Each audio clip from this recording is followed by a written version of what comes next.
The chilly October morning of 2018 began with a quiet disturbance at the Coastal Industrial Park in Narragansett, Rhode Island. Four unmarked federal vehicles silently pulled up in front of the modest two-story building bearing the sign Crane Engineering Solutions. Early shift workers peered out through the glass windows as agents in bulletproof vests positioned themselves around the area, maintaining absolute silence. Inside, Daniel Crane, 52 years old, was preparing his morning coffee, a habit he had maintained for years as a respected engineer, small business owner, and widower beloved by his neighbors. A rapid knocking sounded at 7:45 a.m. "Daniel Crane, FBI, we have a warrant for your arrest in connection with the 2004 disappearance at Beavertail." An agent later recounted that his hand trembled slightly as he set down the coffee cup, but his face remained strangely calm, as if he had been waiting for this moment for 14 years. Before diving deeper into the story, don't forget to subscribe to the channel and hit the notification bell so you don't miss the latest cases. Late September 2004, Rhode Island transitioned into autumn, with the first cold winds blowing along the Atlantic coast. Beavertail State Park in the town of Jamestown stretched out into the sea like a massive rocky promontory, where locals often came to admire the lighthouse and sunsets. These days, the air carried a salty moisture, the sky was darker than usual, and ocean waves crashed against the cliffs, forming white foam that lingered in the crevices. On a late afternoon during that period, Daniel and Melissa Crane drove their silver Toyota Corolla from Providence to Beavertail to celebrate their 7th wedding anniversary. Both were in their 30s, considered a model couple. He was a port design engineer. She was an ophthalmologist working at an eye center in the city. The trip was only intended to last a few hours, as a way to temporarily escape work and their busy lives. Daniel brought a picnic basket with snacks and a blanket, while Melissa carried her newly purchased Canon digital camera, saying she wanted to capture the sea light at dusk. They arrived at the park in the afternoon, when the Beavertail Lighthouse began emitting its first signals of the night, with beams of light sweeping across the shimmering water surface. According to accounts from others walking there at the same time, Daniel and Melissa stopped at the southern rocky outcrop area, where a small trail led down near the sea level.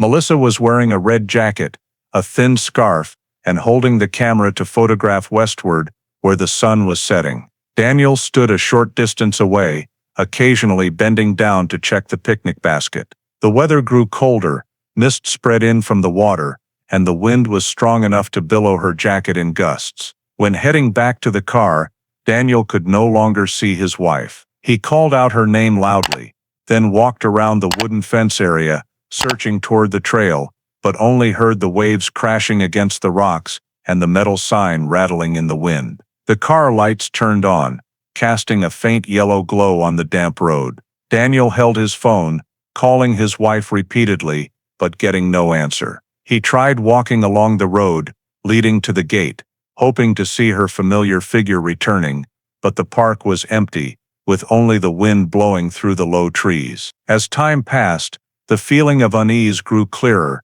He returned to the car, stood still gazing toward the darkened cliffs, then decided to go to the public phone booth near the Beavertail exit to call rescue services. At the Rhode Island 911 center, the emergency bell rang during the night shift. The dispatcher received a tired male voice, breathing interrupted by the wind, saying that his wife had disappeared while taking photos near the Beavertail Lighthouse. The information was entered into the system. The reporter was Daniel Crane, residing in Providence. The victim was his wife, Melissa Crane, 39 years old. Call location signal confirmed from the public phone booth next to the park's east gate. Per emergency protocol, the dispatcher forwarded the report to the Wickford Barracks Police Station, the unit responsible for the Jamestown area, and simultaneously notified the Rhode Island State Police. Offshore, southeast winds blew strongly, temperatures dropped quickly, and sea mist began to thicken. The two nearest patrol officers received orders to head immediately to the park. When they arrived, the entire Beavertail area was shrouded in darkness, with only the lighthouse beams sweeping slowly in 10-second cycles, casting white light on the damp rocks. The Crane family's silver Toyota Corolla was parked close to the wooden fence, interior lights still on, doors locked, no one inside. One officer shone a flashlight inside, seeing no signs of struggle or disturbed items. Daniel stood a few steps away, holding his phone, his clothes wet from the mist. He explained that his wife had gone to the edge of the rocks to photograph the sunset and did not return. When asked if he had searched the area, he said he had walked along the trail, but it was too dark to see anything. The lead officer recorded the statement, asked him to stay in the parking lot. They turned on floodlights to scan along the path to the shore, calling out the missing person's name, but only hearing the whistling wind and waves crashing against the rocks. The steep, slippery terrain without barriers made approaching the cliff edge at night dangerous. After a quick survey, the team reported to the command center that the area shows no clear traces, conditions insufficient for night rescue deployment.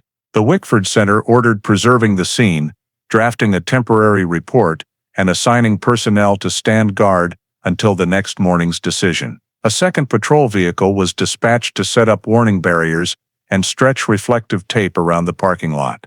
The officer's report clearly noted vehicle position, license plate, weather, wind direction, terrain condition, and the husband's statement. In the preliminary assessment section, he wrote, "Possibility of falling into the sea, insufficient evidence to confirm. Situation involves dangerous elements." Daniel was invited to sit in the police car to provide more identification details about his wife, height, hair color, clothing, and items she carried. All data was entered into the missing person report form, attached to the scene report, and sent to the Rhode Island State Police Coordination Department. The night deepened, mist enveloping the entire area, lighthouse beams appearing as hazy streaks. Officers set up a temporary guard post at the park entrance, awaiting orders from superiors. At the Wickford Barracks Command Office, the case file was opened with capital letters on the first page. Beavertail State Park. Missing person report. Victim, Melissa Crane. The official search was ordered to commence at dawn the next day. Dawn broke. Mist still thick over the sea, wind carrying cold, salty air. From the Wickford station, the search order was issued at 6 a.m. Rhode Island Rescue Forces coordinated with Jamestown Police, Marine Patrol teams, and Coastal Patrol helicopter units. 3 rubber boats were launched from the Newport dock, moving around the waters south of the Beavertail promontory. On-shore park staff and state police groups divided into 4 teams walking along the trails parallel to the cliffs. Each team carried radios, rescue ropes, handheld floodlights, and marking flags. Southeast winds remained strong, waves crashing against the rocks, spraying several meters high, making access to the sea edge difficult. The helicopter team flew at low altitude, using infrared cameras to scan a 2 nautical mile radius around the lighthouse, but detected no human body signals. Underwater, sonar from patrol boats displayed many small objects, mostly rocks and sea debris. All were ruled out after inspection. Police set up a temporary command center in the park parking lot, with screens displaying live aerial footage. Around 8 o'clock, one of the shore search teams discovered a small white object lodged in a rock crevice about 500 meters south of the parking spot. Upon closer inspection, it was a white Keds canvas shoe, crusted with dried salt and fine mud. One shoelace was broken, the toe worn from impact. Personnel used specialized bags to seal the evidence, marking the location with a red flag and GPS coordinates. Daniel Crane was asked to identify it, confirming it was the pair his wife wore when leaving home the previous afternoon. Following this discovery, the search area was expanded 300 meters in both directions. At the scene, officers noted no long skid marks on the rocks, no blood streaks or other items. The rock surface at the sea edge was dry, indicating no one had fallen under the previous night's strong wind conditions. The Marine Patrol dive team surveyed the deep water below the cliff base. Strong currents, poor underwater visibility. The search lasted over 3 hours, but yielded no results. Meanwhile, the air team continued scanning west of Narragansett Bay, reporting to the command center, no objects of human size detected. Weather worsened, low clouds and winds reaching force 7, forcing rescue forces to suspend offshore operations at noon. Shore teams returned to the command center to compile data. In the first recorded report, the lead officer noted, search area covered 1.2 miles along the shore and 2.3 square miles on the water.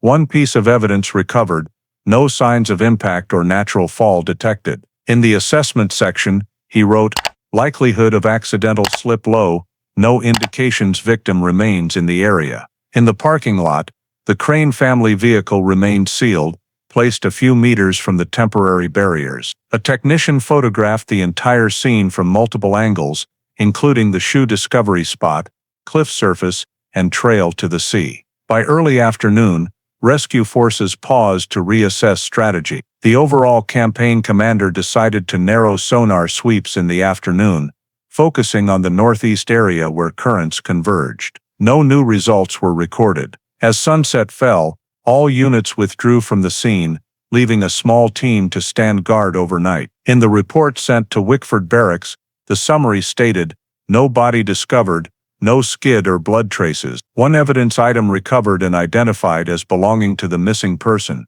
Situation continues to be treated as suspicious disappearance. Recommend preserving the scene and resuming search the next day. The report was signed at the end of the day, attached with satellite images capturing the Beavertail area in the cold afternoon wind, where Melissa Crane's disappearance officially entered its second day. On the morning of the second day of the search operation, after rescue units reported no additional traces, the case file was officially transferred from the Rhode Island State Police to the Washington County Police Department for continued handling. Per state protocol, disappearances with unclear elements or potential criminal aspects are assigned to the Criminal Investigation Division. The department head decided to appoint Lieutenant Sarah Donnelly, a veteran investigator of the unit, as the lead.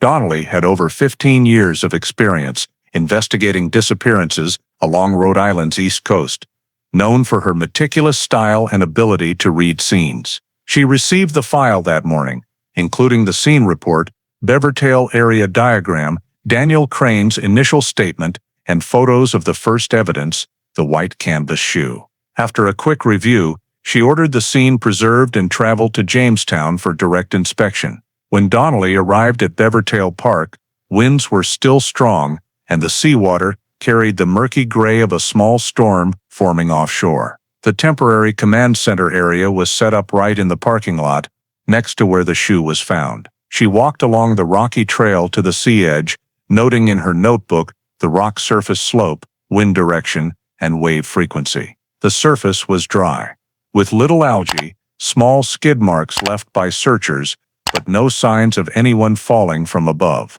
The cliff height at the marked point was over 15 meters, nearly vertical, with no handholds, making random slipping nearly impossible. Donnelly used binoculars to observe the water below, noting strong currents flowing northeast, powerful enough to carry light objects. But if someone fell, there should still be impact signs or blood at the contact point. She requested technicians collect water and sediment samples for biological trace testing, while photographing the area from multiple angles. After terrain inspection, Donnelly met with search participants to reconstruct the previous evening's timeline. She asked details about weather, wind direction, number of people present, and the reporter's reaction. All matched: late night, poor visibility, the husband present at the scene, no other witnesses. Donnelly noted in her notebook, no witnesses, no skid marks, no fallen objects, accident hypothesis weak.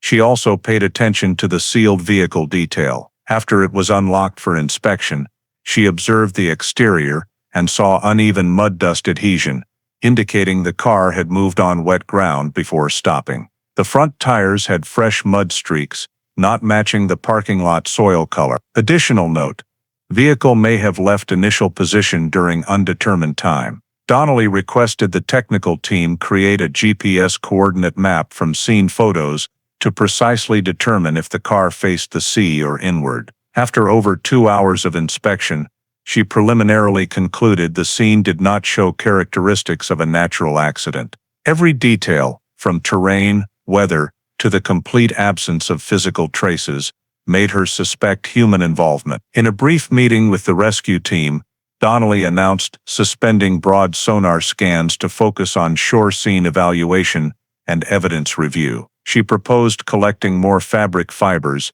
hair, shoe prints, and soil samples from the tires for comparison analysis. Simultaneously, she contacted the Providence Data Center to request backups of mobile phone signals around Jamestown during the evening disappearance timeframe. Before leaving Beavertail in the afternoon, Donnelly walked another loop around the area, observing light changes at dusk, noting the lighthouse position and beam angles, factors that could affect visibility if someone stood near the edge. In the internal report sent to Washington County PD that day, she wrote, "Likelihood of accident due to natural factors low. Need to consider possibility of staged or concealed actions. Recommend opening county-level criminal investigation file." This order was approved that evening, and Melissa Crane's disappearance was officially shifted from rescue to criminal investigation. The new file number, WCPD 09-2004MC, was entered into the state database, marking the start of a true investigation. The next morning, per the lead investigator's directive, the Washington County PD Forensic Technical Team was dispatched to Beavertail to conduct detailed evidence collection. The temporary command center area was expanded to a 200-meter radius around the white shoe discovery spot. Technicians erected plastic barriers, placed crime scene, do not enter signs, and divided the area into grid search sections. Donnelly directly supervised the work, noting coordinates for each sample. Starting from the area near the rock edge, the first team used ultraviolet lights to scan rock and sand surfaces for biological traces. A small red fabric piece, frayed at the edges, was found caught on a low branch about 3 meters from the cliff. The fabric sample was placed in sealed bag number MC02, labeled fabric sample, potential clothing fragment. Not far away, under dried algae, they recovered a 17-centimeter long light brown hair strand, wedged in a rock crevice. The hair had no soil adhesion, no salt, indicating recent drop. This sample was sealed separately in a specialized plastic tube, labeled MC03. While scanning the area above the trail to the parking lot, a technician discovered a crumpled tourist map, edges torn, printed with Beavertail scenic trails. On the surface were faint brown stains and 2 red marker circles, one clearly encircling point numbered .14. Donnelly examined it closely, requested on-site photos of the map, and determined the GPS coordinates of the corresponding real terrain location. Results showed .14 was exactly near the southern rocky outcrop, where the shoe and fabric were found. The entire map was sealed with label MC04, placed in the priority evidence list. Soil samples around it were collected for microanalysis, compared to mud on the shoes. Upon completion, the technical team compiled the evidence list, MC01 to MC04, including shoe fabric, hair, and tourist map. Each sample had scene photos,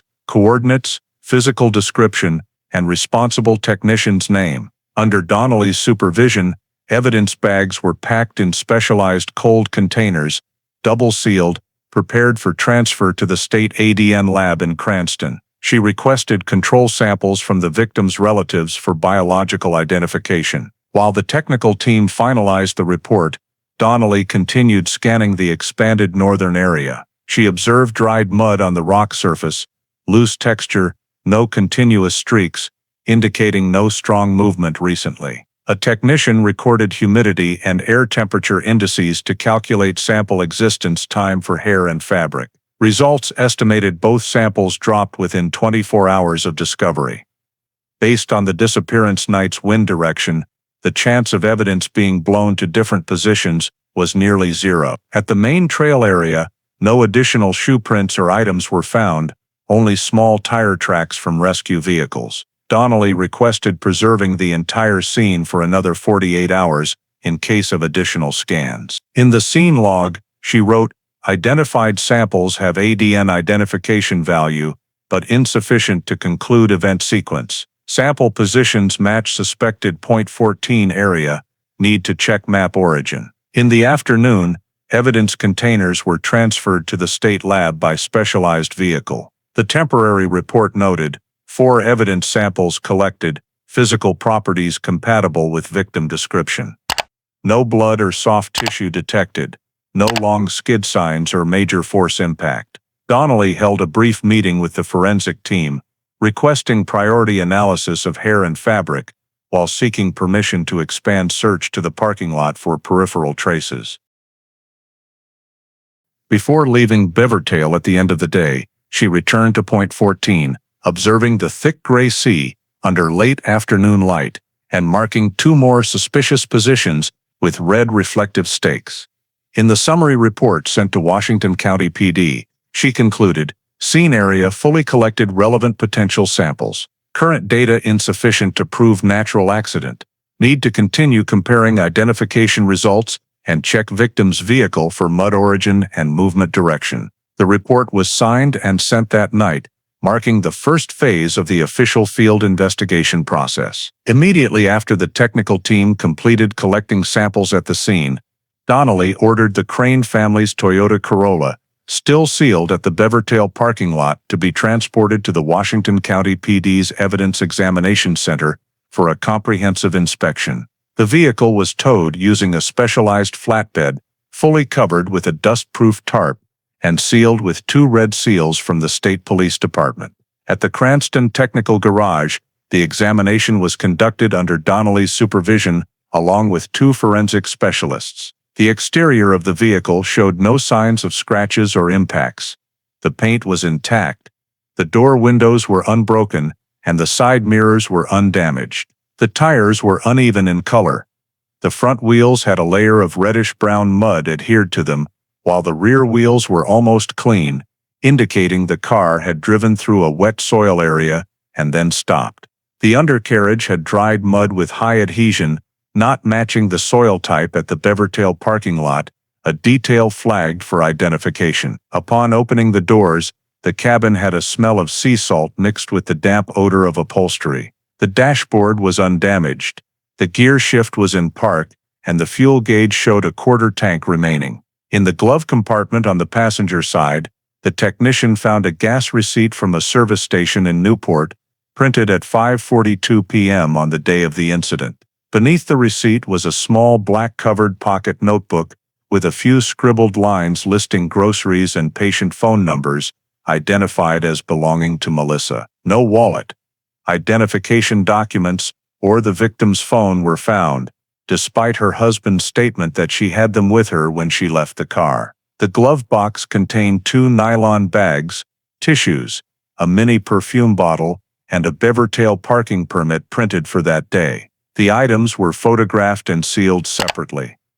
The driver and passenger seat showed no signs of violent displacement. On the surface of the front seat, the technician discovered a long brown hair stuck to the edge of the leather seat near the backrest. The hair sample was removed with tweezers and placed in a numbered preservation tube, CV01. The floor under the driver's seat had a dried mud streak, elongated in shape, not matching the sole pattern of Daniel Crane's shoes collected earlier during interrogation. The mud had a fine structure, lighter in color, likely from brackish water clay soil rather than the gravelly Beavertail soil. On the rear seat, a crumpled tissue was found, slightly damp, with no blood but adhered with fine gray sand. When inspecting the trunk, the technician noted an unusually clean condition. The surface was thoroughly wiped, dust-free, with only a faint cleaning solution smell remaining. A small arc-shaped scratch in the right corner of the trunk floor was illuminated and photographed, showing signs of metal scraping. Donnelly observed overall and noted no signs of robbery or struggle. The arrangement inside the car is too neat, lacking common personal items. She ordered fingerprint scanning on the door handles, gear shift, steering wheel, and trunk. Results: only fingerprints from Daniel and the victim, no third-party prints detected. The driver's side window had a faint dried condensation mark in the corner, indicating the heater had been running while waiting, consistent with Daniel's statement that he sat waiting in the car while his wife went to take photos. However, The car's digital clock displayed a discrepancy of nearly 30 minutes from the event timeline, a detail noted in the report. When checking the heating and ventilation system, the technician discovered a small red fabric fiber in the air intake grill, sucked into the slot. The sample was removed and sealed under code MCV-02. Donnelly examined the fiber with a magnifying glass and noted the material was similar to the red fabric piece found at the scene, likely from the same source. She ordered both samples sent to the state DNA lab for comparison. After nearly 6 hours of work, the vehicle examination report was completed. The summary report stated, "No evidence of attack or property theft detected. Physical traces include long hair, unusual mud, red fabric fiber, gas receipt and personal notebook. Further analysis required to determine sequence of vehicle use prior to disappearance." Donnelly signed off, ordering the Toyota Corolla retained in the evidence storage in sealed condition, prohibited from movement. Before leaving the technical room, she glanced back at the newly labeled evidence catalog. The final line bolded, "Vehicle #MC-V, retained as primary exhibit for further forensic analysis." The car became the centerpiece of the investigation file, a silent object holding the first traces that might answer what really happened at Beavertail that September afternoon. 2 days after completing the vehicle examination, investigator Sarah Donnelly summoned Daniel Crane to the Washington County PD headquarters for the first formal interrogation session. The session was fully audio and video recorded per procedure. Daniel arrived on time, neatly dressed in a light-colored shirt, appearing tired but calm. He was invited to sit in the second-floor interrogation room, a small space with a metal table, 2 facing chairs, and a recording device in the center. Donnelly began by confirming personal information, occupation, and marital relationship, then asked him to recount the entire sequence of the trip on September 25th. Daniel spoke in an even, slow voice, almost memorized. According to him, the couple left their home in Providence around 4 p.m., stopped for gas in Newport, then drove across the bridge to Beavertail. They arrived at the park while it was still light, walked around the lighthouse area for a bit, then Melissa wanted to take some photos at the southern Rocky outcrop. He said he returned to the car to prepare a light snack, waited about 30 minutes, then noticed it getting dark and foggy. When his wife didn't return, he searched the area, called out a few times with no response, then went back to the car and tried calling but had no signal. "I waited more," he said, thinking she might have gone around the other side. "By the time it was completely dark, I got scared something happened, so I called the police." Donnelly asked him to clarify timelines, when they left Providence, when they arrived at the park, when he started searching. Daniel paused for a few seconds, then said he didn't remember exactly, but thought they arrived at Beavertail around 5:30. Donnelly referenced the patrol log, noting the gas receipt in the car was printed at 5:42 p.m., so arrival at the park must have been after 6. Daniel nodded, saying maybe a bit later, "I'm not sure." She continued, "You said you waited about 30 minutes before searching, so what time did you call the police?" Daniel replied, "I think around 11, Donnelly emphasized, meaning from when she left to when you called, at least 4 hours. "You weren't searching continuously during that time?" He said he did walk along the trails a few times, but it was dark. He was afraid of slipping, so he returned to the car. The response led Donnelly to note timeline inconsistency in her notebook. Next, she asked why he didn't call for help from people in the park or a nearby station. Daniel replied that he saw no one in the area. The park was closed, and he just wanted to search myself first. Donnelly shifted to the marriage. He said the couple was normal, occasionally argued about work, but nothing serious. When asked about finances, he said stable, working on a consulting contract for a harbor design company in Narragansett. She noted it and asked further about the recent life insurance policy on his wife. Daniel confirmed it but said that was a company requirement for the home loan. His demeanor throughout the interrogation remained calm, voice unchanged, eyes direct, rarely blinking. Donnelly observed no signs of stress or confusion, unusual for someone who just lost their wife in ambiguous circumstances. When asked about his emotions upon not finding her, he simply said, "I panicked, but I thought she might be lost, didn't think of anything bad." The response was brief, lacking personal details. Donnelly noted, excessively calm demeanor. No emotional reaction, no specific action description. She moved to verifying the statement. He affirmed he didn't leave the park until police arrived, but the car's trip odometer data showed about 4.3 kilometers driven after leaving the initial position, a detail he hadn't explained. When Donnelly mentioned this, Daniel hesitated briefly, then said, "Maybe I drove around to look for her, I don't remember exactly." She asked why the front tires had mud while the rear were clean. He replied, "Maybe from turning the car around." Donnelly didn't argue, just recorded verbatim. At the end of the session, she summarized the inconsistencies: arrival time at the park, waiting time, travel distance, and search account. All lacked consistency with on-site data. When signing the transcript, Daniel read each line carefully, didn't object, just said, "I understand. You need to do your job." Before leaving the room, he asked when he could retrieve the car and personal items.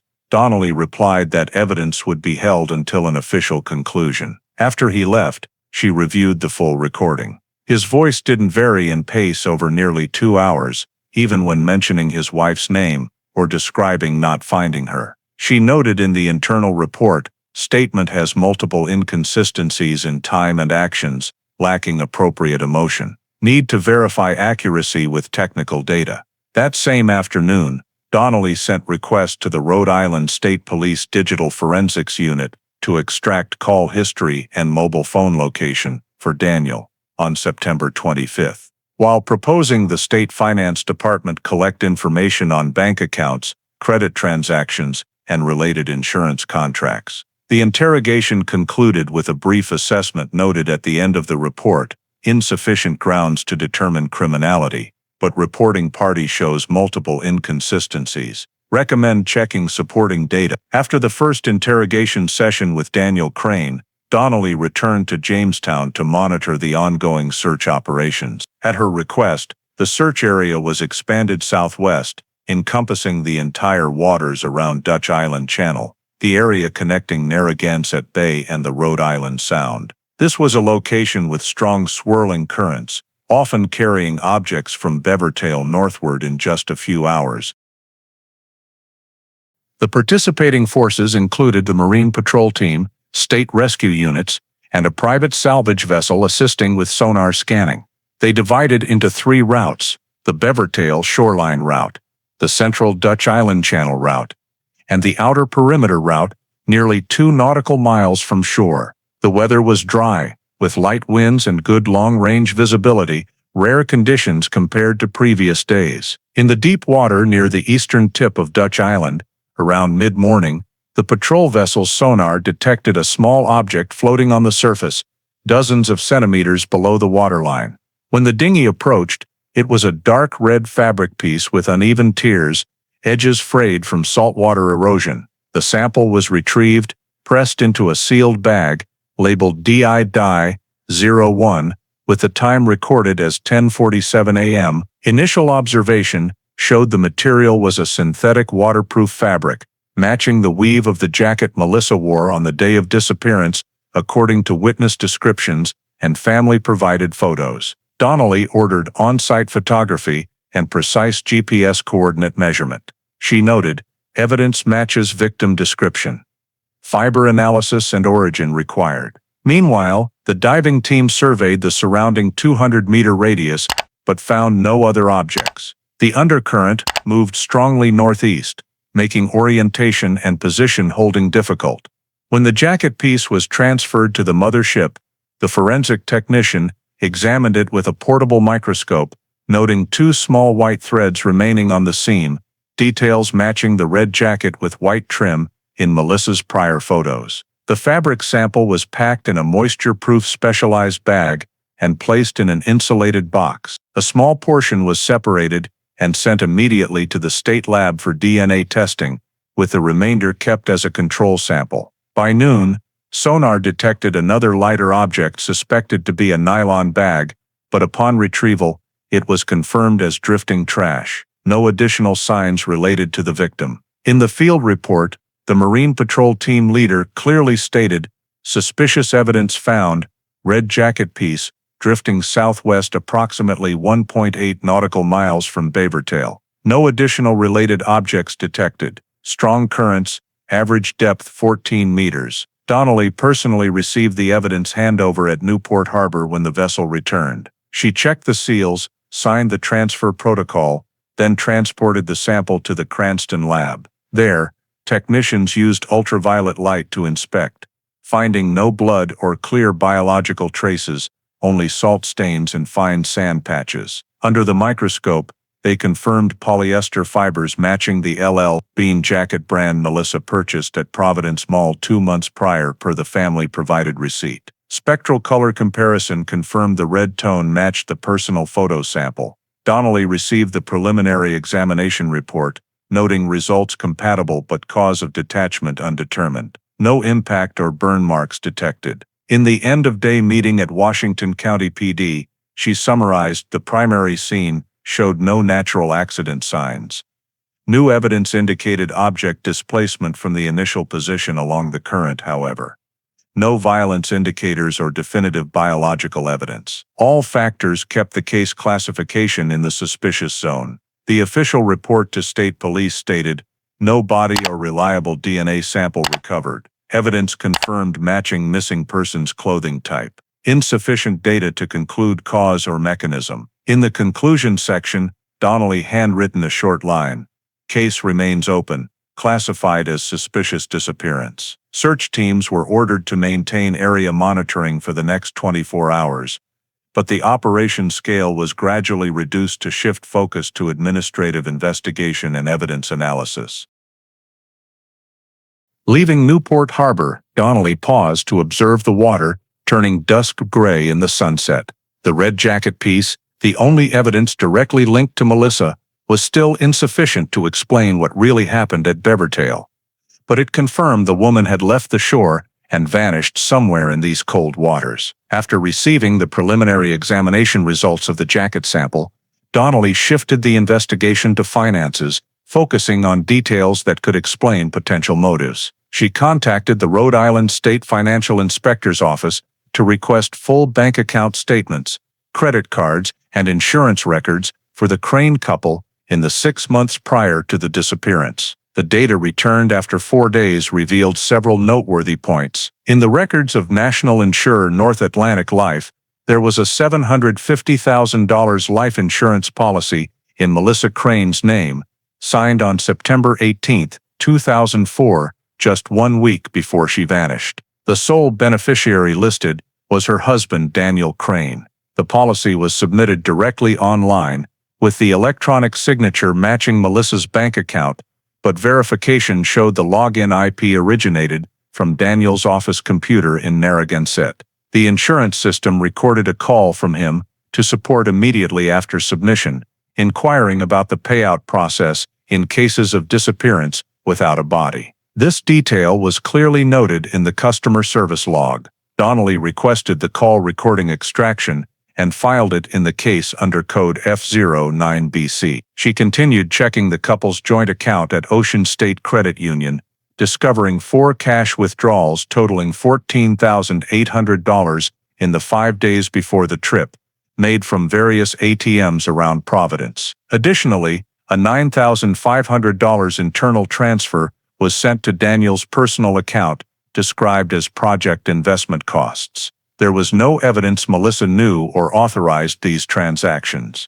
Credit card data showed Daniel prepaid $1,200 to a Newport travel rental company, but no accompanying contract. All transactions occurred between September 17, 24, right before Melissa's disappearance. Donnelly requested the state finance office to compile a comparison table and cross-reference with both spouses' work schedules. Administrative records from Providence Eye Clinic showed Melissa worked continuously until September 24, with no long leave plan. From these facts, Donnelly concluded the large insurance policy, signed just before the trip, could not be random coincidence. She drafted an internal report to Washington County PD leadership, stating, unusual financial indicators detected. High-value life insurance policy, signed 1 week before disappearance, sole beneficiary the husband. Unverified withdrawals and transfers, recommend investigating fund sources and usage purposes. However, since the case was not classified as criminal, all account access and asset freeze requests required court orders. The county prosecutor determined insufficient legal basis due to no body or direct proof of crime. The insurer also could not deny the policy without a claim. In a brief meeting, Donnelly presented initial results to state inspectors. One commented, based solely on the policy, we can't charge, signing insurance is legal. Donnelly agreed, but emphasized, the anomaly is the signing timing and parallel withdrawals. She continued requesting monitoring of Daniel's accounts for any transactions in the 3 months post-incident, in case of a claim. Simultaneously, she compiled a Crane family asset list, including the Providence home, 2 vehicles, and a small investment in Daniel's technical consulting firm. The firm's financial report showed unstable revenue, with many months of no transactions. Another noted detail was Daniel filing a home remortgage application 2 days before Beavertail, purpose stated as technical equipment reinvestment. Donnelly noted in her notebook, clustered financial actions before disappearance, possible preparation. Summarizing all data, she gave a preliminary assessment. No direct legal violation evidence, but financial activity chain indicates premeditation before the event. Without a body, the case remained. Missing person, suspicious circumstances, insufficient for criminal prosecution. In the report's closing note, Donnelly wrote, recommend continued transaction monitoring, especially related to life insurance policy and Daniel Crane's personal accounts. Need further verification before prosecutorial recommendation. The financial file was stored in a separate section of the Beavertail case under Financial Annex MC0904 with a final comment. No legal basis for prosecution. Maintain open investigation status. In December 2004, nearly 3 months after Melissa Crane was reported missing, the DNA examination results from the Cranston State Lab were sent to Washington County PD. The conclusion was brief. No usable DNA samples found on the red jacket piece or the fabric fiber from the car's air filter. Biological traces on the hair and canvas shoes were degraded, insufficient for complete gene sequencing. Mud analysis in the car showed mineral composition corresponding to brackish areas along Narragansett, but no precise location identifiable. All samples were returned with a recommendation, long-term storage for future comparison, if new data arises. Donnelly read the report in silence, clearly sensing the deadlock. All technical investigation avenues closed without specific results. No witnesses, no conflict signs, no body, and no direct proof Melissa was dead. Daniel Crane's suspicious financial activities were merely suspicious, insufficient for legal prosecution or asset freeze requests. When Donnelly presented the compiled file to the chief, he concluded, case classified as missing person,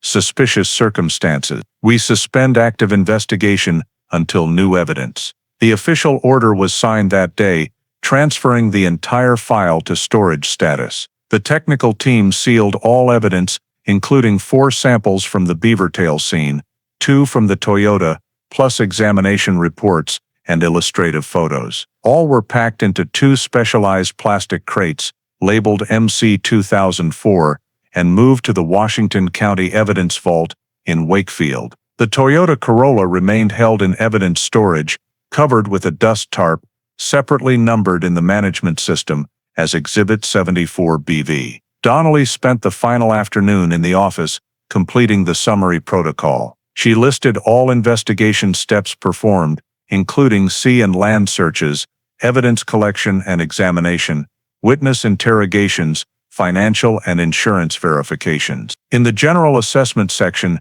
she wrote, no DNA data, no crime indicators, insufficient basis to conclude disappearance cause. Case suspended per regulations. In the personal notes section, her final line was brief but clear. Reconsider if new evidence or additional digital proof emerges. Upon completion, Donnelly took the file to storage. The custodian signed receipt, stamped red archived, pending review. The thick file was placed on the second metal shelf row, among 1990s missing persons cases. The vault door closed, the ceiling fluorescent lights turned off, leaving silence broken only by the steady hum of the air conditioning. Outside, winter winds blew strongly along the Rhode Island coast, carrying salty, biting moisture. In the empty office, Donnelly closed her personal investigation notebook, clipped between pages a yellowed Beavertail map with red borders, corner noting in small print, Point 14, last known location. Melissa Crane's disappearance officially closed in limbo, unresolved, without conclusion, leaving only a database status line in the state police system. Open, inactive. In October 2017, 13 years after the disappearance of Melissa Crane was archived, a group of local fishermen were catching mackerel offshore in Dutch Island Harbor when their trawl net snagged on a strange object. When hauled up amid the thick tangle of seaweed and clinging shells, they found a small dark brown leather bag, partially rotted but still retaining its shape. At first they thought it was trash, but upon seeing the intact metal zipper pull and the embossed letters M on the leather, one of the group decided to take the bag to the Jamestown police station to turn it in. The duty officer opened a receipt log, recording the GPS coordinates provided by the fishermen, approximately 2 nautical miles northwest of the Beavertail shore. The bag was preliminarily rinsed with fresh water to remove salt, then sealed, and immediately sent to Washington County PD for examination. Upon opening it in the forensics lab, the forensic staff discovered 3 intact items inside. A Toyota car key fob with a tag engraved with the 2003 serial number, a silver-cased Motorola V300 mobile phone, and a 256 MB SanDisk SD memory card. All items were photographed, assigned evidence numbers, and placed in anti-moisture preservation bags. On the inner surface of the bag, the faint engraved text "M's Crane" was still legible beneath the layer of white salt dust. When the old case file was retrieved for comparison, the technicians quickly identified matches. The serial number on the key matched the VIN of the Toyota Corolla stored in the Washington County Evidence Impound, and the phone's IMEI matched the device reported missing in the 2004 report. The Federal Data Bureau in Providence was notified the same day. Since the case exceeded county jurisdiction and involved technical evidence, the entire Melissa Crane, Beavertail 2004 file was transferred to the FBI field office in Providence for re-evaluation. The formal request to reopen the investigation was signed on October 16, 2017 by the branch director, with the note "Potential homicide evidence recovered, request for federal assistance." The new evidence was transferred to the FBI's Digital Analysis Lab the same day, sealed under federal protocol. Donnelly, who had been retired for 5 years by then, received a call from the Washington County office that afternoon. A former colleague briefed her concisely. They found her bag at the bottom of the bay, still with the phone and memory card. She was silent for a few seconds, then agreed to join as an investigative consultant. The next day, she arrived at the FBI Providence headquarters to examine the evidence. The leather bag was placed on a stainless steel table under cold lights, with the items inside arranged in a row. Donnelly immediately recognized the 2003 Toyota Key style as identical to the one from the car she had overseen the examination of that year. The mobile phone, though corroded at the corners, still retained its aluminum frame and Motorola logo, with the model line clearly visible. She recalled that during the 2004 vehicle search, Melissa's phone had not been found, and that detail had been deemed unimportant since she might have left it somewhere. Now, it became the first direct evidence to surface after more than a decade. Donnelly closely inspected the SD card. The plastic surface was slightly cracked, but the chip remained intact. The technician said data recovery might be possible if the circuitry hadn't been corroded by salt. She signed the evidence receipt log, adding a handwritten note, Recovered items are consistent with personal belongings of victim. Discovery site aligns with tidal flow direction from Beavertail Point. In the subsequent meeting, the FBI representative presented preliminary findings. The leather bag had been at a depth of approximately 10.3 meters, partially protected by a layer of sand and small rocks, which prevented complete decomposition of the contents. The discovery location aligned with the main current direction of the Dutch Island Channel, the path identified in the 2004 investigation report as the potential drift route for objects from Beavertail to the sea. Based on this match, the FBI decided to reopen the case under the cold case review category and requested the transfer of all original files from the Washington County Evidence Vault. 2 evidence boxes labeled MC 2004 and the old Beavertail map were delivered to Providence. Donnelly, as the original case handler, was invited to join the interagency investigation team comprising the FBI, state police, and the Rhode Island Forensic Science Institute. In an internal memo dated October 20th, the lead agent wrote, "Due to prior case knowledge and investigative continuity, Ret. Lieutenant Sarah Donnelly assigned as consultant." That afternoon, she returned to the old investigation office after more than a decade. On the table, amid the newly printed documents, were the same Beavertail photos she had kept in the 2004 file. Now, with the handbag surfacing from the seabed and its contents, the disappearance thought to be forever forgotten was once again pulled into the light. Donnelly wrote the first line in her new notebook. October 2017, recovered evidence from Dutch Island Harbor. Case reopened for federal review.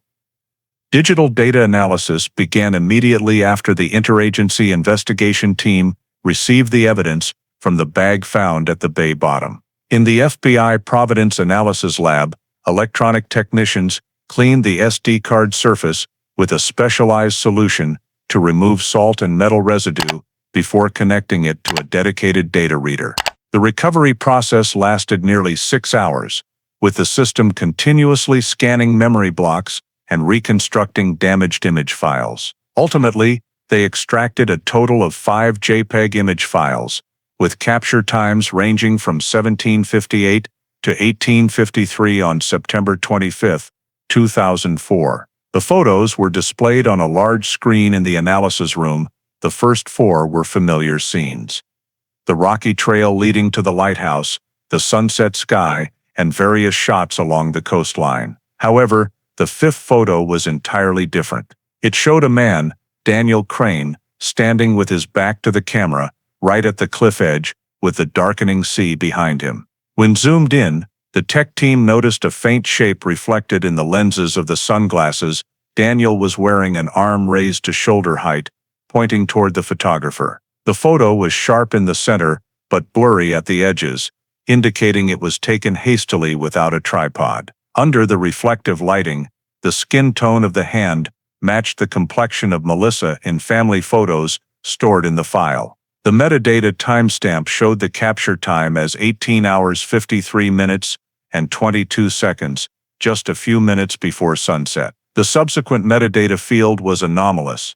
The modified field showed 19 hours 7 minutes and 4 seconds, meaning the photo had been manually edited about 14 minutes after capture. In the same memory folder, there were no other temporary files, indicating the edit was performed directly on the camera, possibly deleting or altering timestamp information. Upon deeper analysis, the tech team found altered hex code sequences at the file's end, signs of localized EXIF data deletion. The technical report noted, metadata manually altered, possible attempt to modify timestamp or location. Donnelly was invited to view the results the next morning.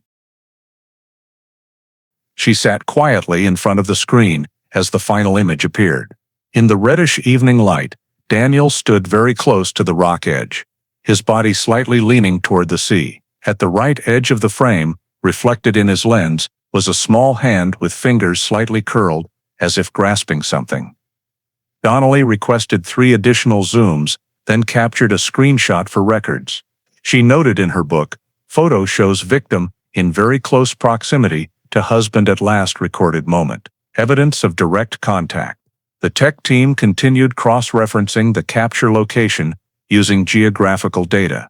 Although the 2004 camera photos lacked GPS coordinates, they used terrain matching, analyzing rock outcrop shapes, lighthouse illumination angles, and the horizon line. After multiple comparisons with digital topographic maps and current Beavertail photos, the results showed the location in the photo matched exactly with the Point 14 area circled on the tourist map found in 2004. The distance between the capture point and the marked spot deviated by less than 3 meters. This meant the photo was taken precisely at the area Donnelly had identified as the suspected scene. She reviewed the faded old map, the red ink mark still clear, and placed it next to the enlarged photo of Daniel on the screen. The coincidence between the two data points, the map and the photo, validated her initial assessment after 13 years with digital evidence. In the report submitted to the interagency lead investigator, Donnelly wrote, "Recovered digital image captures subject Daniel Crane at edge of Beavertail Cliff. Reflective surface indicates presence of a second individual, likely Melissa Crane. Metadata altered post-capture. Image location, consistent with Point 14 marked on recovered map. Conclusion: strong indication of staged environment.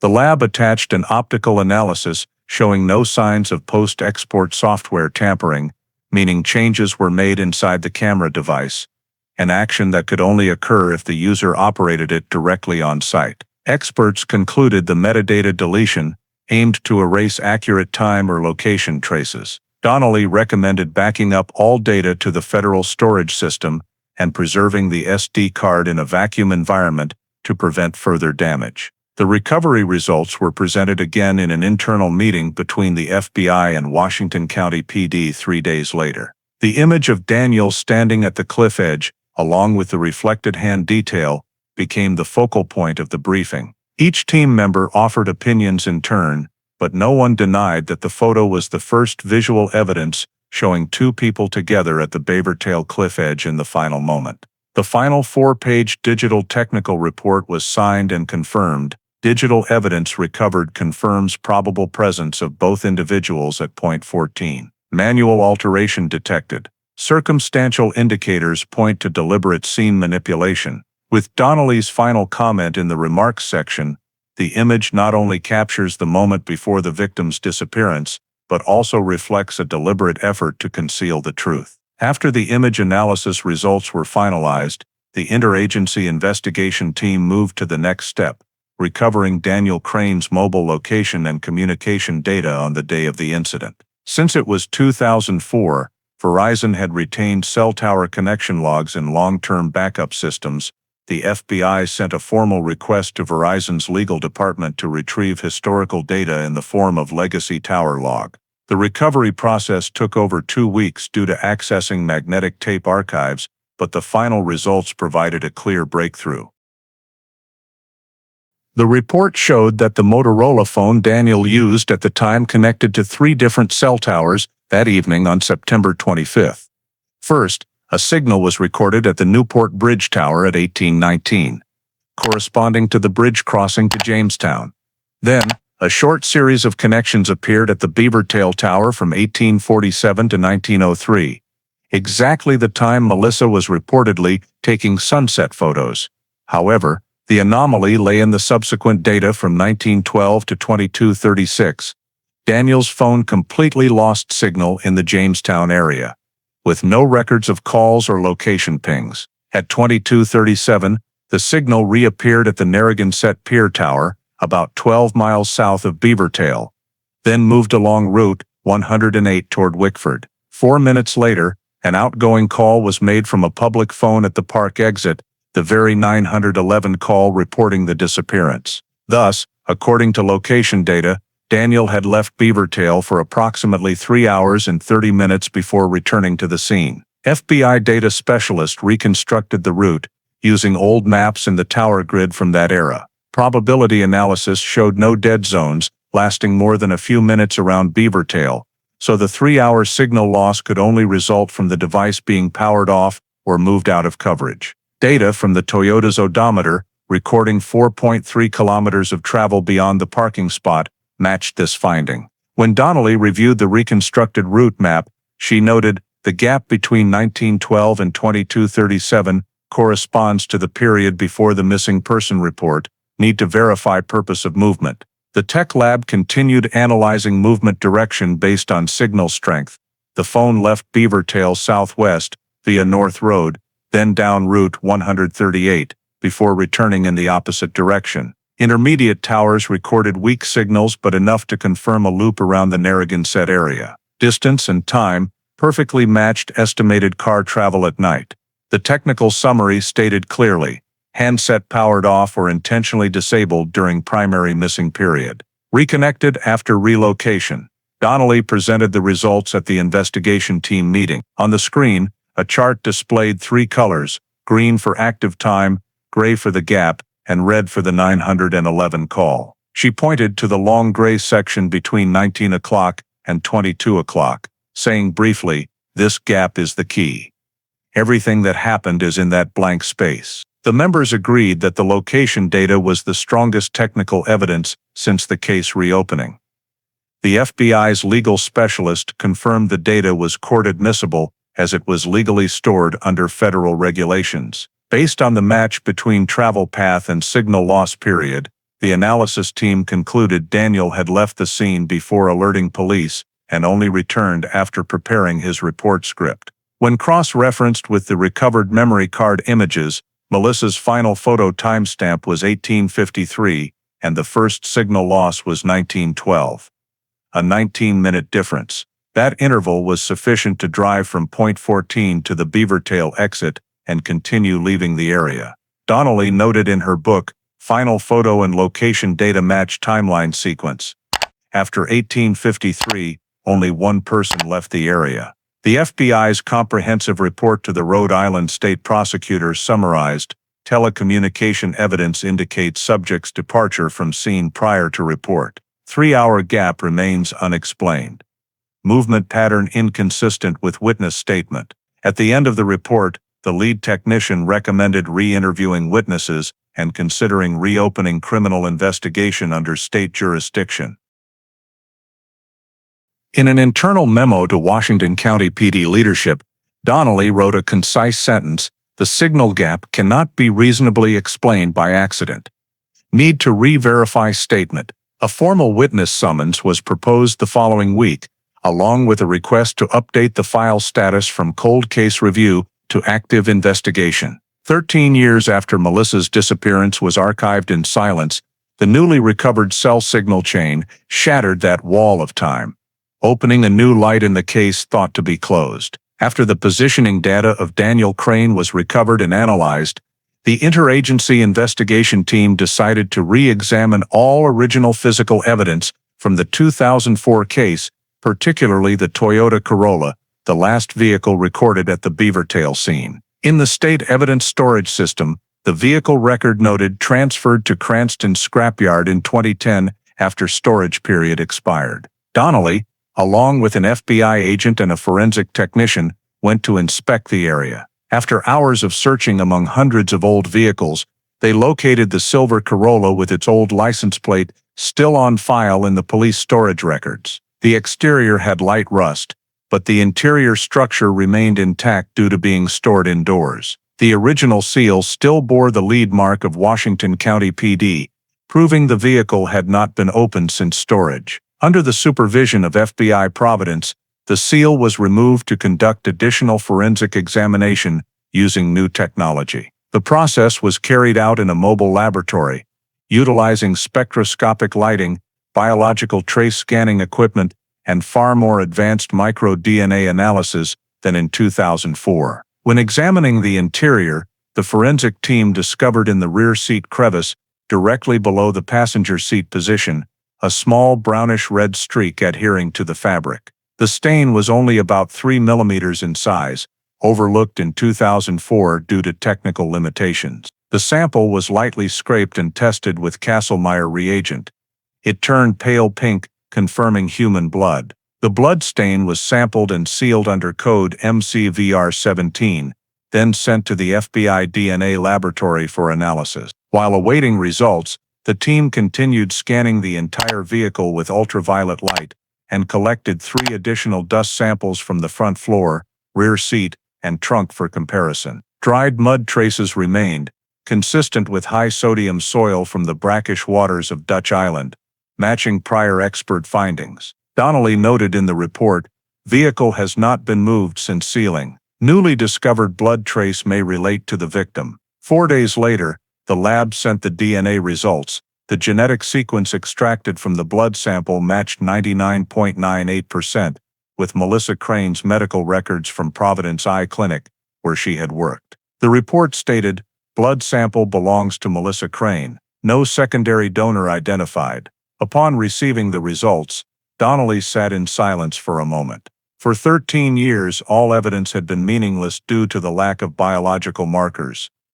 Now a small blood streak under the rear seat had completely changed the landscape. She requested further examination of the trunk using an organic vapor scanner, revealing faint traces of industrial cleaning solution, consistent with the 2004 note of unusually clean surfaces. Under the microscope, fibers from the trunk carpet showed slight charring, indicative of reaction with chlorine-based chemicals. The technician concluded that someone likely wiped the surfaces with strong cleaner, inadvertently missing the small blood trace wedged in the seat crevice. All auxiliary samples were recovered, sealed, and stored per federal protocol. Donnelly presented the results in an internal meeting with the investigation team. She pointed to the enlarged photo of the blood sample, combined with positioning data and images from the memory card, 3 independent sources of evidence, DNA in the vehicle, travel data, and photos at point 14, all point to one conclusion: the victim was injured before leaving the area, and the vehicle was used to transport or conceal traces. The technical experts concurred. The FBI Providence composite report stated clearly, "Re-examination of vehicle revealed trace blood matching victim's DNA. Cleaning agents present indicate post-event sanitation attempt. Combined with cell site data and recovered photo, findings support hypothesis of deliberate concealment." To ensure legality, the entire examination process was continuously recorded, with minutes signed by representatives from 3 agencies: FBI, Rhode Island State Police, and Washington County PD. The Corolla was then resealed with new markings and transported to the Federal Evidence Warehouse in Providence for long-term storage. In her notebook, Donnelly wrote, "A small blood streak has bridged the gaps of 13 years. The car was not just a means of transport, but the starting point of concealment." The final report of the re-examination phase concluded, "Biological trace matches victim, cleaning signs and positioning data prove vehicle was used to erase scene traces. Sufficient basis to determine intentional post-event interference." With these results, the case was no longer considered a routine missing person incident, but recorded in the federal system under suspicious death, active investigation. After the DNA analysis from the Toyota Corolla confirmed the presence of the victim's blood, the interagency investigation team continued expanding the review of Daniel Crane's personal records in the National Criminal Database and Federal Civil Records System. The goal was to search for any unusual past events that might relate to the current behavioral pattern. During cross-referencing, a technical agent discovered an old record from Douglas County Sheriff's Office in Colorado, documenting a tire-changing accident in May 1990. The deceased was Lynn Cooper Crane, 32 years old, Daniel Crane's legal wife at the time. The 1990 investigation report described the couple was out for a nighttime walk in suburban Sedalia. The vehicle allegedly had a flat tire, and they stopped on a narrow dirt road. While Daniel was changing the tire, the car suddenly slipped off the jack and crushed his wife, killing her on the spot. Local police concluded accident with no criminal elements, closing the case after just 6 days. Donnelly read the statement and felt a chill.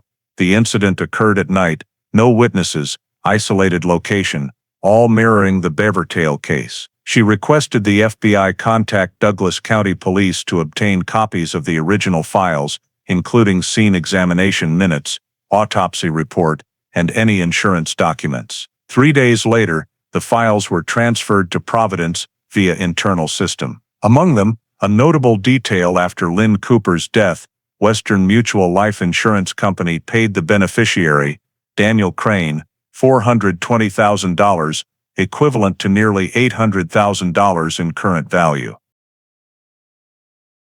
The policy was signed just 8 months before the accident, with the husband as the sole beneficiary.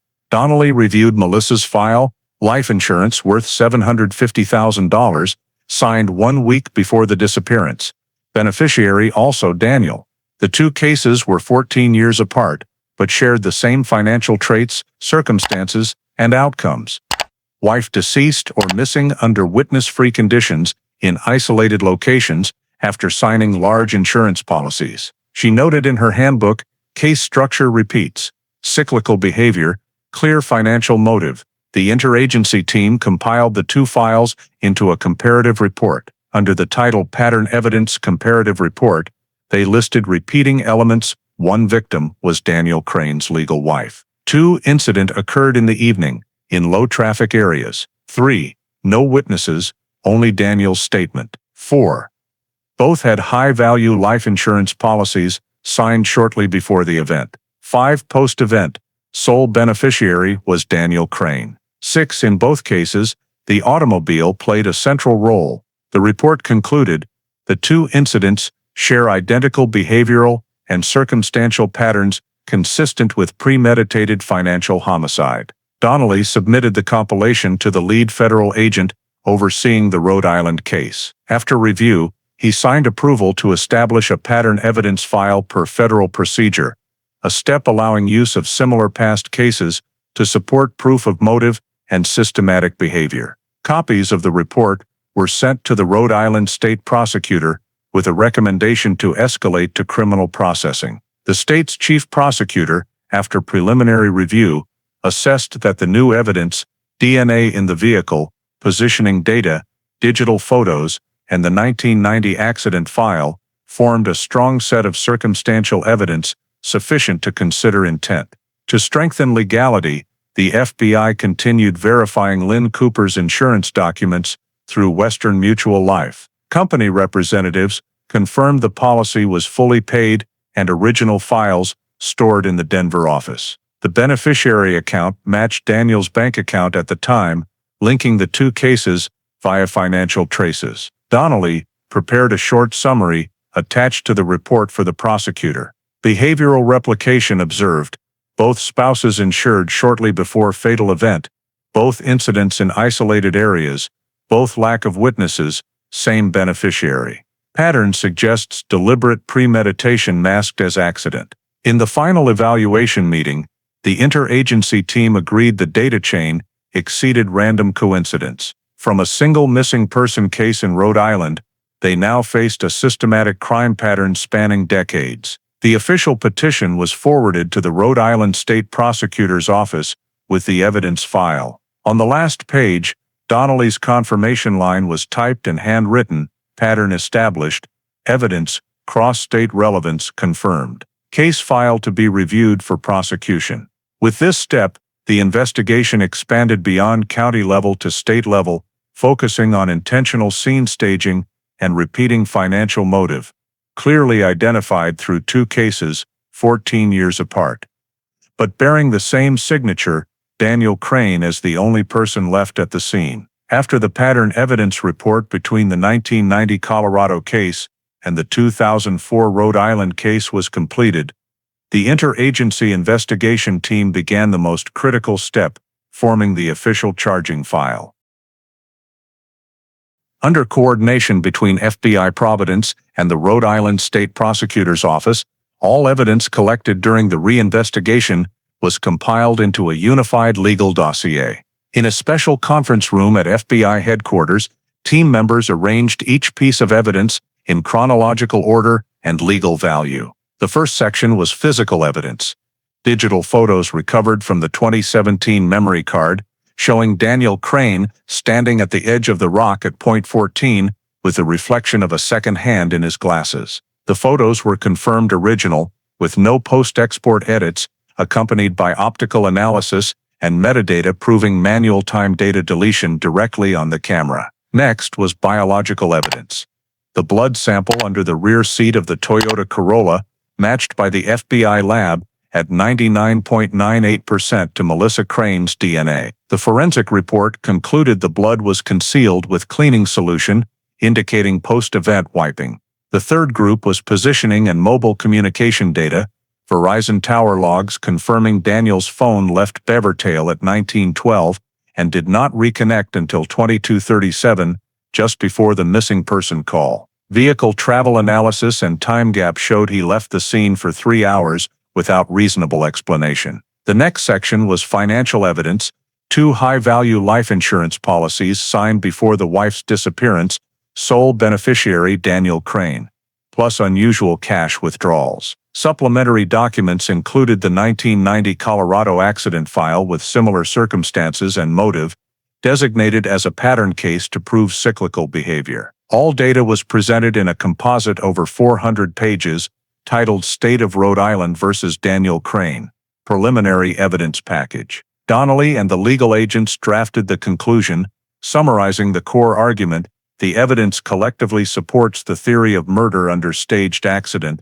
intentional homicide concealed as accidental disappearance. The analysis emphasized that all independent evidence, photos, DNA, phone data, insurance records, and behavioral pattern, when combined formed a complete logical chain of motive, method, and post-crime behavior. In the interagency meeting with the state prosecutor, Donnelly presented the final report decisively. He wasn't just there, he was the only one left, and all the data proves he staged the scene. The chief prosecutor, after hearing the analysis, agreed to approve preliminary charging. On March 8, 2018, the arrest warrant request was drafted under Section 1123 of the Rhode Island Criminal Code for first-degree murder with scene staging to conceal the crime.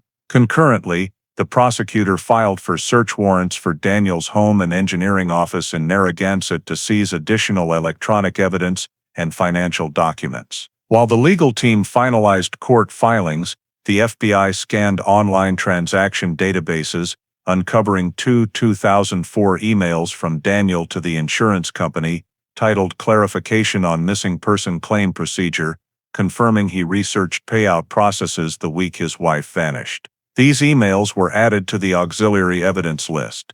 By mid-March, the official charging dossier was complete. It was structured in 5 parts: 1 imaging and digital evidence, 2 biological and physical evidence, 3 positioning and travel data, 4 financial and insurance evidence, 5 pattern behavior. In the introduction, the prosecutor wrote, "All evidences, when evaluated collectively, demonstrate deliberate premeditation, preparation of financial gain, and post-event manipulation of the scene to mislead investigators." Donnelly reviewed the entire dossier one last time before submission to the Providence Federal District Court for warrant approval. She noted in her handbook, 4 pieces after 14 years finally fit together. No longer a disappearance, this is premeditated murder in disguise. On March 15, 2018, the arrest and search warrants were approved. The investigation team was authorized to conduct both operations simultaneously: arrest Daniel Crane at his workplace and search his home to seize all storage devices, financial records, insurance contracts, or related evidence. Upon signing completion of procedures, the chief prosecutor wrote in the final note of the dossier, "Sufficient probable cause established, subject to arrest warrant execution." After nearly 14 years since the Beavertail incident, the first legal file against Daniel Crane was officially formed. All evidence, from a small blood streak under the car seat, deleted positioning data, to the manually edited photo, now converged into the foundation of the indictment. In the report sent back to Washington County PD, Donnelly wrote the final line by hand: "Case status, upgraded to homicide investigation. Next step, execution of arrest and search warrants." On the morning of March 20, 2018, the joint task force between FBI Providence and the Rhode Island State Police executed the arrest warrant for Daniel Crane at his engineering office in the Narragansett industrial area. At 7:45 a.m., 4 plainclothes agents along with 2 local officers approached the 2-story building housing Crane Engineering Solutions. Daniel had just arrived, holding a coffee cup, showing no surprise as the agents approached. The arrest warrant was read aloud, stating the charge, first-degree murder, with scene staging, Rhode Island Penal Code 1123. He remained silent, asking only one short question, "Is this about Melissa?" then offered no resistance, as he was handcuffed. After Daniel was escorted to the vehicle, the remaining team proceeded with the court-approved search of the office. The workspace was tidy, with technical maps and harbor diagrams on the walls, but on the desk were 2 portable hard drives and a Dell laptop. Data on the computer revealed a folder named Personal Documents containing multiple PDF files titled Insurance_Claim_Form, Providence_Declaration, and Missing Person Procedure. These files were backed up on site using an FBI encrypted drive, sealed under code FC. Additionally, technicians found a printed copy of Melissa's life insurance contract, signed by Daniel Crane, dated September 18, 2004, identical to the insurer's copy, but with a handwritten margin note, finalized next week after trip. The note was in blue ink, characteristic slanted handwriting, photographed, and sealed in a separate bag. In the desk drawer was a thick black binder, labeled Archive 1990, LC. Inside were photocopies of the Douglas County Police file on Lynn Cooper's accident, Daniel's first wife, along with 2 faded scene photos. At the end was a copy of the Western Mutual life insurance policy, worth $420,000, with Daniel's signature still clear. The binder was sealed in a moisture-proof envelope, code FC 19, then added to the pattern case supplemental evidence. After completing the office search, the investigation team moved to Daniel's private residence in a quiet neighborhood near Point Judith Beach. The search warrant covered the entire house, garage, and personal storage areas. In the home office, the technical agent discovered a small safe hidden behind a bookshelf. After opening it with keys from Daniel's keyring, inside were numerous personal documents, including correspondence with North Atlantic Life Insurance from 2004 to 2006, several sealed envelopes, and printed emails titled, "Procedure for Declaration of Presumed Death, Advice Requested." The email content, sent to a personal financial advisor, referenced handling insurance claims in cases of disappearance without body recovery, dated September 30, 2004, just 5 days after Melissa vanished. Also in the safe was a silver USB drive. Preliminary data showed numerous image files and financial notes, including a spreadsheet listing expected payout, policy 2004. All devices were data copied and sealed in evidence box FC20. In the basement, officers seized a Rhode Island travel map book and a handwritten notebook marking coastal locations, including the entry Beavertail Sunset, isolated spot. Donnelly was on site overseeing the entire process. Upon holding the notebook, she paused in silence for a long time, then ordered it sealed with the maps under code FC21. The search lasted until afternoon, with all evidence inventoried, photographed, and transported to the Federal Evidence Warehouse in Providence via specialized vehicle. The report recorded a total of 37 items, including printed documents, electronic devices, contract copies, and old scene photos. The FBI preliminary report concluded, recovered materials include insurance copies, electronic correspondence regarding missing person claim, and 1990 accident file. All items demonstrate knowledge and intent of post-event claim planning. Upon returning to the office, Donnelly signed the evidence log. On the final page of the report, she added a short handwritten note. Every document he kept was a record of repetition. He archived his own pattern. With the arrest and seizure of evidence from the residence, the entire chain of incriminating evidence against Daniel Crane was now seamless, from DNA and phone data to insurance documents and behavioral history. All were sealed and indexed in the main file, State of Rhode Island versus Daniel Crane, homicide under staged accident, ready for the prosecution phase. After completing the arrest and evidence seizure phase, the Rhode Island state prosecutor requested the FBI transfer the entire file to the Behavioral Analysis Unit for evaluation of psychological factors and crime pattern.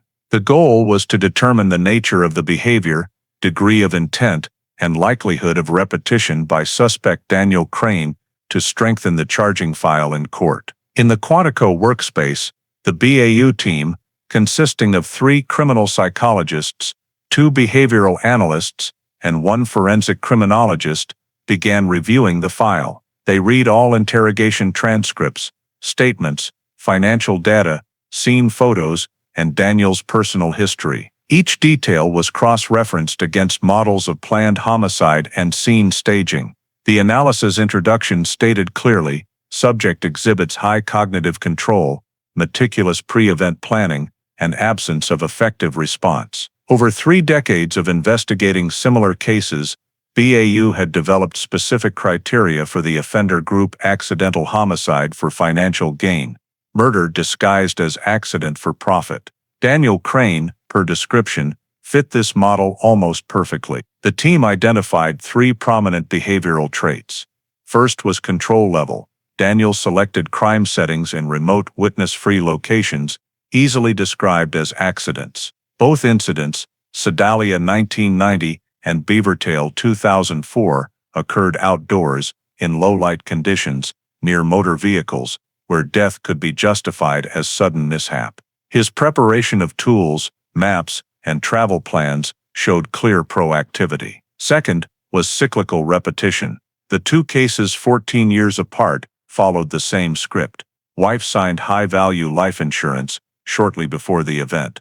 Victim died or vanished in isolation. Sole beneficiary, Daniel. Afterward, he quickly completed administrative procedures, contacted insurance, and held funerals in short order.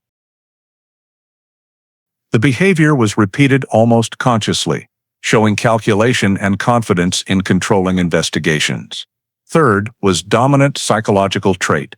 Interview records and observations showed Daniel had tendencies toward manipulation, control, and lack of emotional empathy.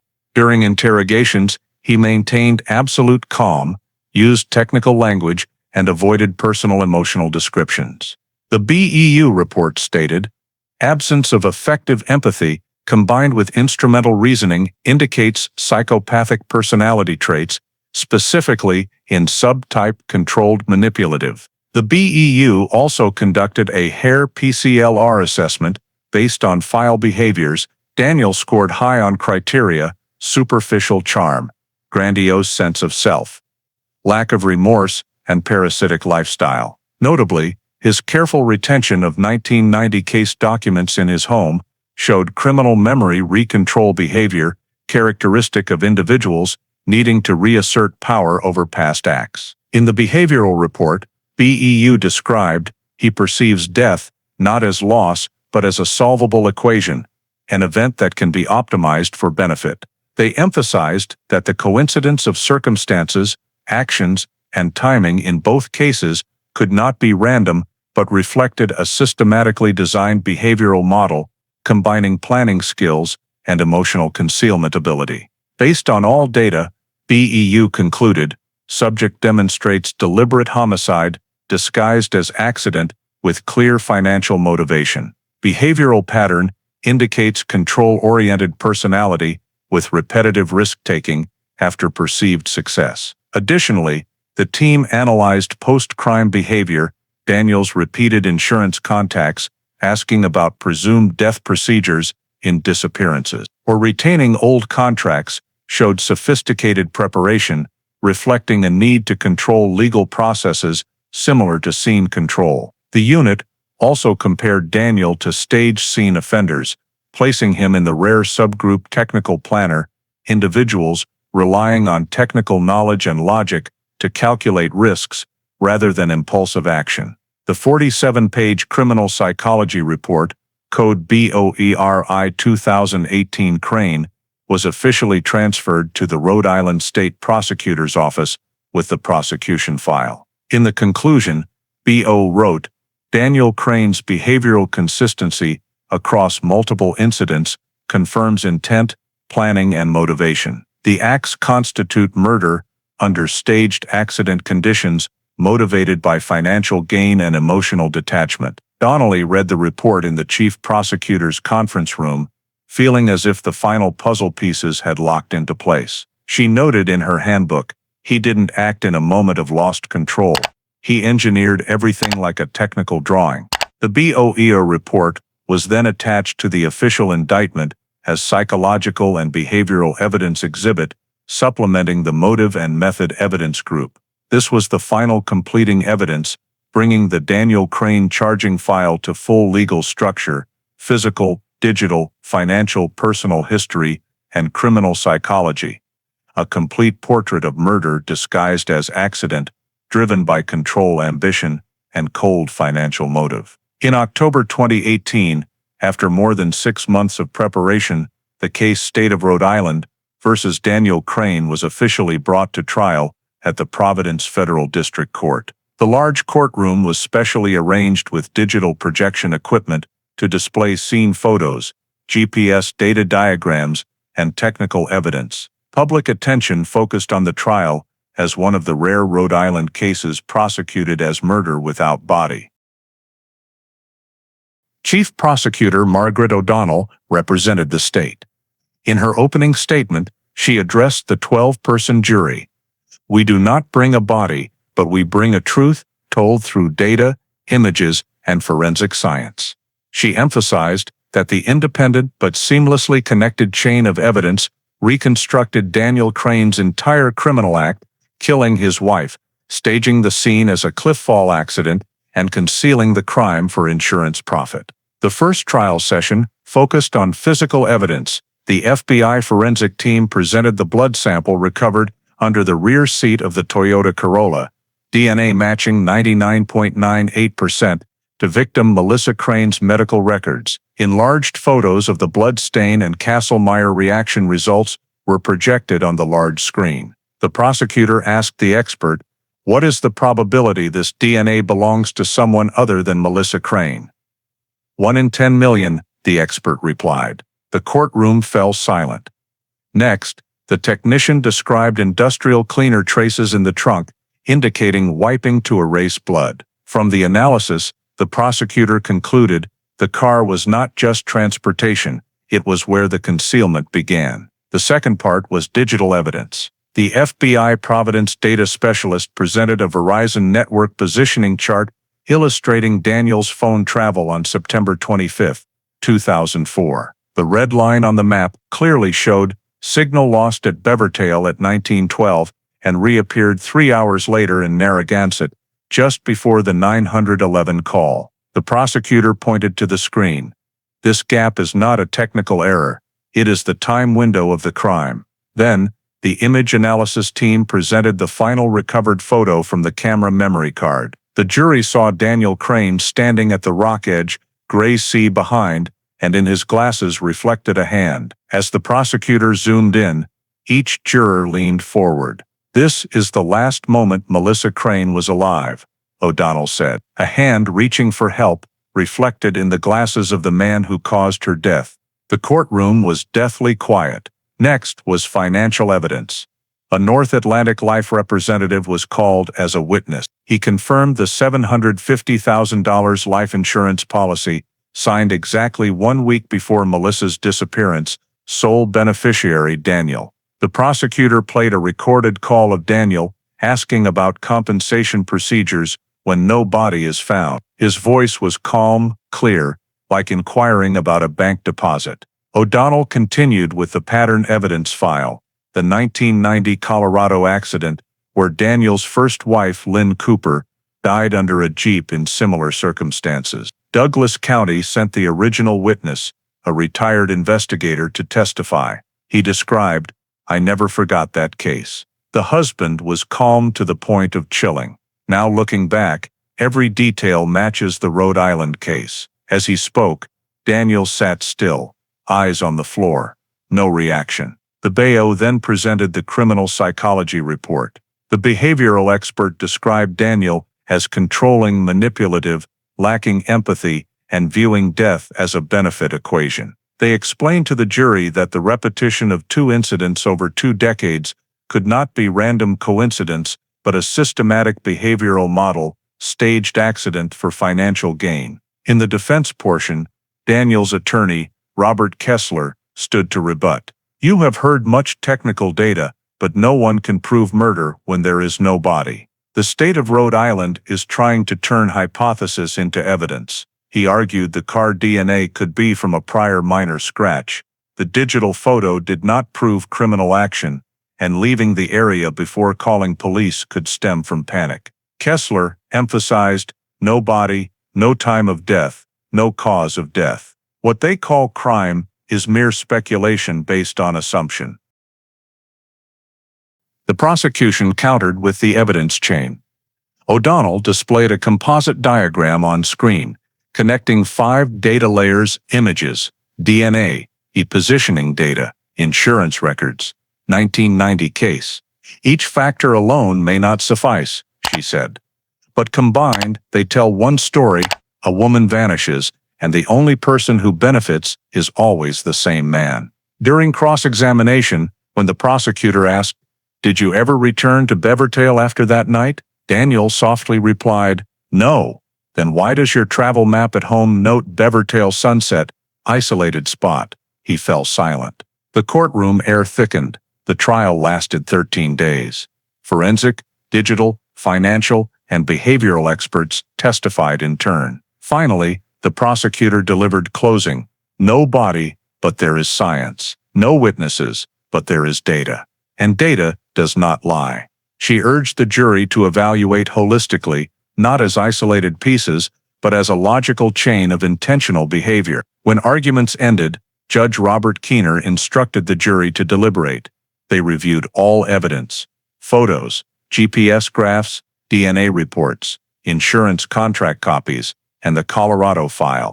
Hours passed in silence, only the sound of pages turning and pens underlining. At the end of the second day, the jury returned to the courtroom. The clerk read the summary.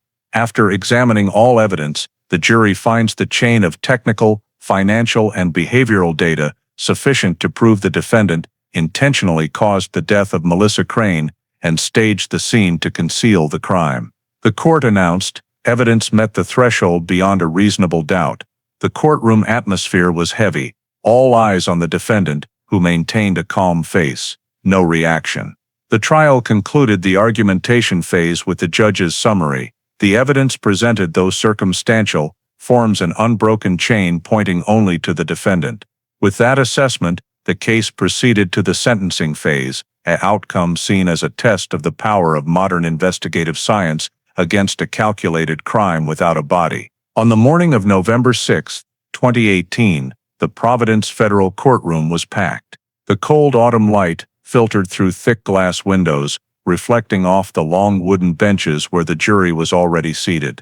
Judge Robert Keener entered, gaveling 3 times, the atmosphere dead silent. After 14 days of trial and 2 days of deliberation, the 12 jury members were asked to stand for the verdict reading. The foreperson, a middle-aged woman with a clear but slightly trembling voice, declared, "Based on all evidence presented, we, the jury, find the defendant Daniel Crane guilty of first-degree murder, with the aggravating circumstance of staging the scene to conceal the criminal act." In that moment, the court clerk's pen stopped scribbling.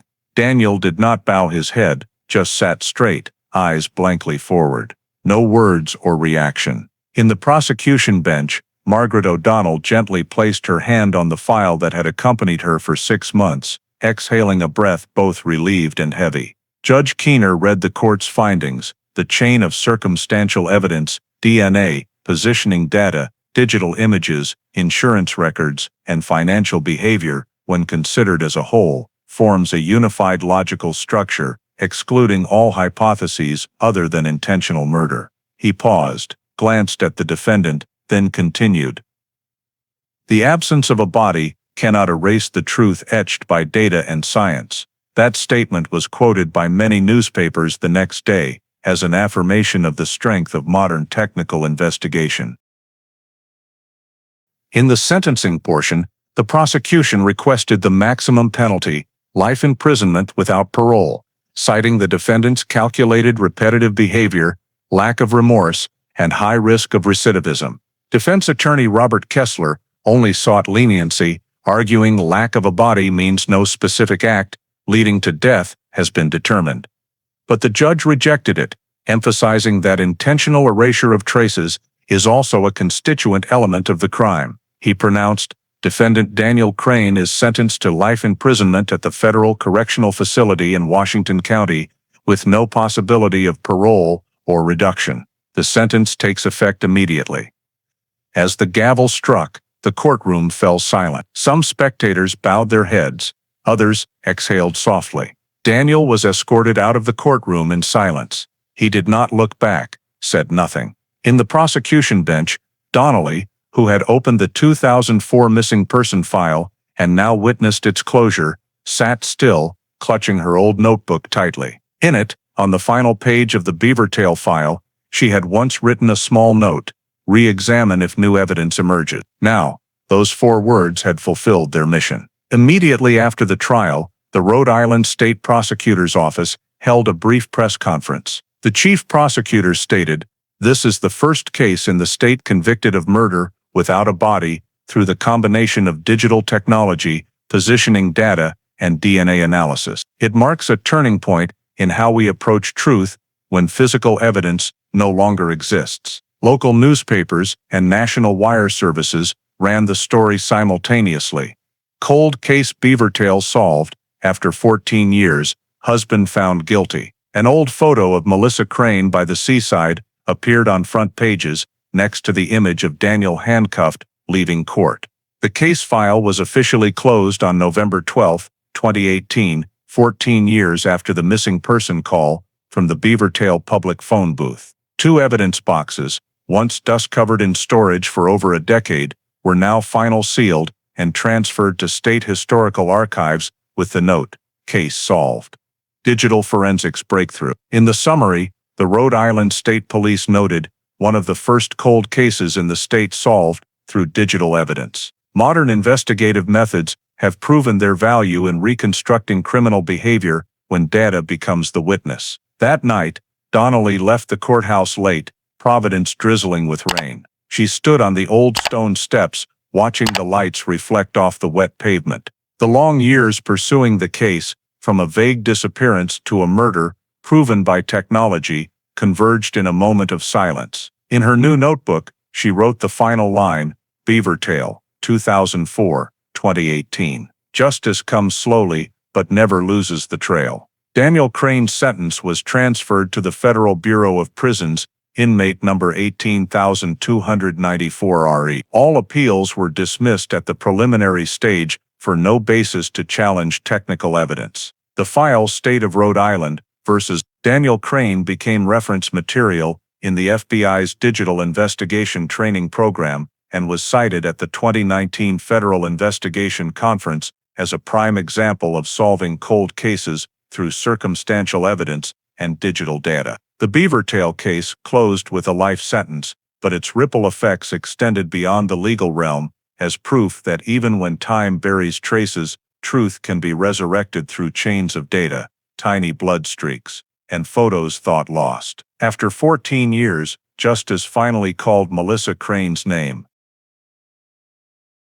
In January 2019, more than 2 months after sentencing, the State of Rhode Island versus Daniel Crane file was returned to the state police to finalize closure procedures. In the small cold case unit office in Wickford, former Lieutenant Sarah Donnelly, now an honorary consultant, was invited to draft the final summary report. On her desk lay a thick stack of documents from the 2004 scene report to the 2018 enforceable verdict, all arranged in sequence over 14 years of continuous investigation. The summary report bore the simple title, Beavertail Case.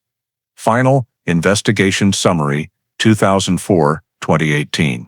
Donnelly opened with the case progression narrative. On September 25, 2004, the disappearance of Melissa Crane was recorded at Beavertail State Park, Jamestown, Rhode Island. The initial search failed, and the file was archived in 2004 under missing persons suspicious circumstances. In 2017, evidence surfacing from the bottom of Dutch Island Harbor restarted the entire investigation. She divided the file into 4 distinct phases: The first was the deadlock phase, when all traces were faint, no body, insufficient legal evidence. The second phase began with evidence recovery, the leather bag containing keys, phone, and memory card. From there, the entire investigation was rebuilt using modern technology, digital photo recovery, metadata analysis, signal positioning reconstruction, advanced DNA testing, and financial data matching.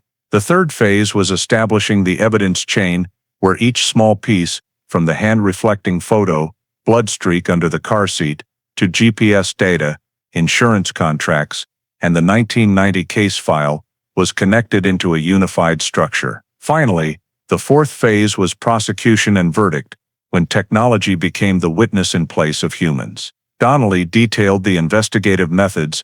Digital forensics was the key to solving the case. Recovering metadata from the memory card, retrieving mobile signals from the old Verizon system, and cross-referencing GPS coordinates proved the act of leaving the scene. DNA analysis and chemical samples in the vehicle confirmed the cleaning process. All data, even over a decade apart, was connected thanks to modern storage and retrieval technology. She emphasized persistence. No evidence is truly lost.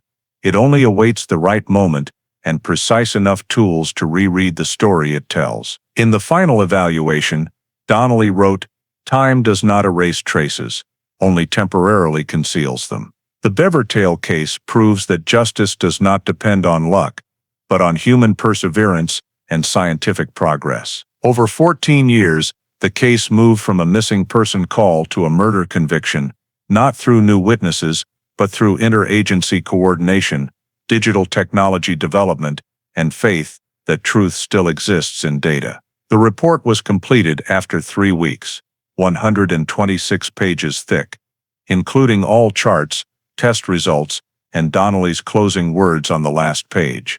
Case closed. Justice served. Beavertail remains a testament that persistence in technology can resurrect truth. On February 4, 2019, she signed and stamped the cover sealed, next to the line, "For archival storage."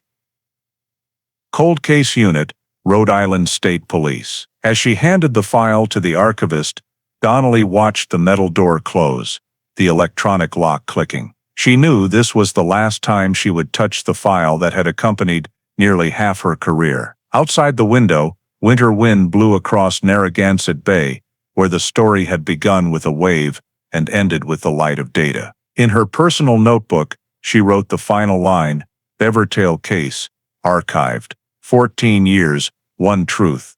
Justice may be slow, but it never loses the trail." The Melissa Crane case file was placed in Archive Slot CCURI 2004-18, becoming model material for the state's Cold Case Investigation Training Program, and with a small printed note on the back cover, "Closed, solved by digital evidence," the Beavertail case was officially closed, leaving a mark as a milestone in Rhode Island judicial history. The first case solved through digital technology after 14 years of silence. The 2004 Beavertail, Rhode Island cold case is not just a story of crime and justice, but also a clear reflection of the values shaping modern American society: faith in science, transparency in law, and the importance of persistence in seeking truth. Over 14 years, the Melissa Crane case went from a hopeless missing person call to a murder conviction proven entirely by digital evidence, recovered images, positioning data, and a tiny forgotten DNA trace under a car seat. That story shows something very American: technology can change the game. But it is people with patience, integrity, and professional duty who make justice real. In an era where fake news, distorted data, and skepticism spread widely, the Beavertail case reminds us that data does not lie, but it must be used with ethics and transparency. The most important lesson: time does not erase truth, only delays it. In today's America, this holds true not just in justice, but in civic life, in work, relationships, community. Persistence and integrity remain the foundation to overcome the blur of information and trust. As Sarah Donnelly wrote in her final report, "Justice may be slow, but it never loses the trail.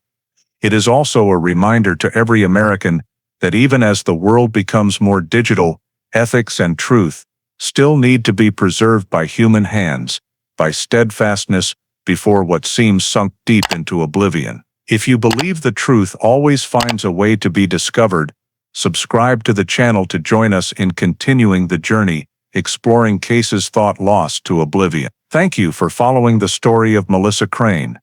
See you in the next video, where justice is once again illuminated from the darkness.